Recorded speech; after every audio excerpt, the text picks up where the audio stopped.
आता आपण सध्या पाहत आहोत की प्रत्येक पालकाची मानसिकता ही द्विधामध्ये आहे. लेकरू पहिलीला गेलं त्यावेळेस पासून पालकांना काय करावं, त्याला कोणत्या मीडियम मध्ये ऍडमिशन घ्यावं, इंग्लिश मीडियमला घ्यावं, सीबीएसई ला घ्यावं किंवा स्टेट बोर्डाला घ्यावं, त्याच्या संभ्रमावस्थेमध्ये तो आहे. तर माझं पालकांना एक सांगणं आहे विनम्रपणे, की आपण विद्यार्थ्यांच्या भविष्याचं एवढं टेन्शन न घेता आपल्या विद्यार्थ्याला काय जमतं याचा विचार करून आपण आपल्या विद्यार्थ्याला काय द्यायचं याचा निर्णय घ्यायचा आहे. आणि माझं तर स्पष्ट मत आहे की आपण होईल तेवढं आपण आपल्या मातृभाषेत जर शिक्षण दिलं तर त्याला त्या ज्या पाहिजे गोष्टी त्यांचं आकलन लवकर होतं आणि विद्यार्थी चांगल्या पद्धतीने घडतात.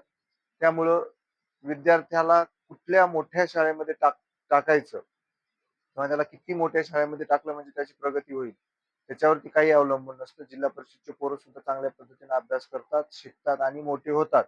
त्यामुळे पालकांनी एवढं संभ्रमात न राहता आपल्या विद्यार्थ्याच्या प्रगतीकडे लक्ष देऊन फक्त विद्यार्थ्याला आपण जे शिकलाय, त्याला जे शाळेमध्ये शिकवलंय ते समजलंय की नाही एवढा जरी अभ्यास करून त्याला जर पुढचं मार्गदर्शन करत राहिला तर विद्यार्थ्याच्या प्रगतीपासून विद्यार्थ्याला कोणी रोखू शकत नाही. त्यामुळे आपण संभ्रमात न पडता विद्यार्थ्यांना आपण सुखसोयी न देता त्यांना आपल्या परिस्थितीची जाणीव होऊ देऊन त्यांना कशा पद्धतीने अभ्यास करता येईल याकडे लक्ष द्यावं.